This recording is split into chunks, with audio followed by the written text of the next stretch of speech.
Islam is literally God's eternal religion. Whoever follows Jesus of Nazareth is a Christian. A Jew, someone who follows the religion of Judaism. You cannot say the same thing about a Muslim because that's different. So, what is Islam and what is a Muslim? If Islam or the religion of Islam only appeared in the early 7th century through the Prophet Muhammad, peace be upon him, how is it possible for anyone to have been Muslim before that time? This is a common misconception between a lot of people because of the misunderstanding of the term Islam and Muslim, which are Arabic names.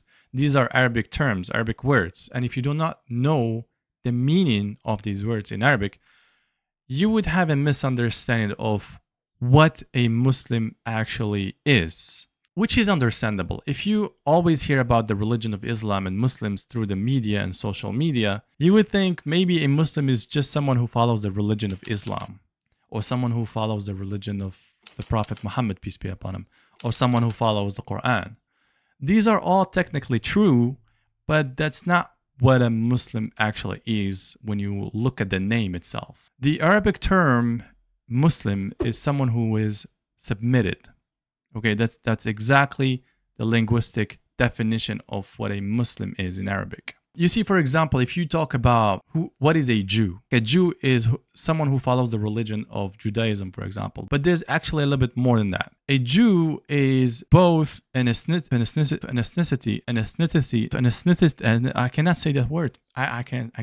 Ethnicity and a religion. Those people who originated from the tribe of Judah, they are called Jews. So they're both an ethnicity and a religion. Christians, for example, the term Christian is whoever follows the Christ. Christ is just a Greek word for the Messiah, which is a specific figure. So whoever follows that figure is a Christian. Whoever follows Jesus of Nazareth is a Christian. Now, you cannot say the same thing about a Muslim because that's different. So yeah, Muslims are not just the followers of the Prophet Muhammad, peace be upon him. Because if that was the case, Muslim would be called the Muhammadins, for example, right? It makes more sense. But we do not follow the religion of the Prophet Muhammad per se. It's just that the Prophet Muhammad was the last prophet who was preaching the religion of Islam during his time. So during the time of Jesus, for example, his followers would be considered Muslims. So does the followers of Moses, of Abraham, of Jacob.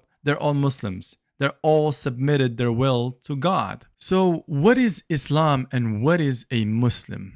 Islam is a word that implies an action, the act of submission to the one and only God. Therefore, a Muslim is simply one who submits their will to Allah. In Arabic, the word Islam literally means submission, derived from the root word aslama, which means to surrender or to give up. So understand this concept. It's not limited to a geography, for example, like the Jews, or to a specific individual that we have to follow, like, for example, the Christians follow Jesus Christ and so on. But it's actually an act. It's more than that. Someone who submits, someone who follows the orders of God himself. So now it would make no sense to say a Muslim is simply a follower of Islam, as Islam is not an ethnicity, lineage, figure, club, or an organization, nor would it be accurate to say a Muslim is only someone who follows the Prophet Muhammad, peace be upon him, as the act of submission to God is beyond following an individual, for example, or a prophet. Islam is literally God's eternal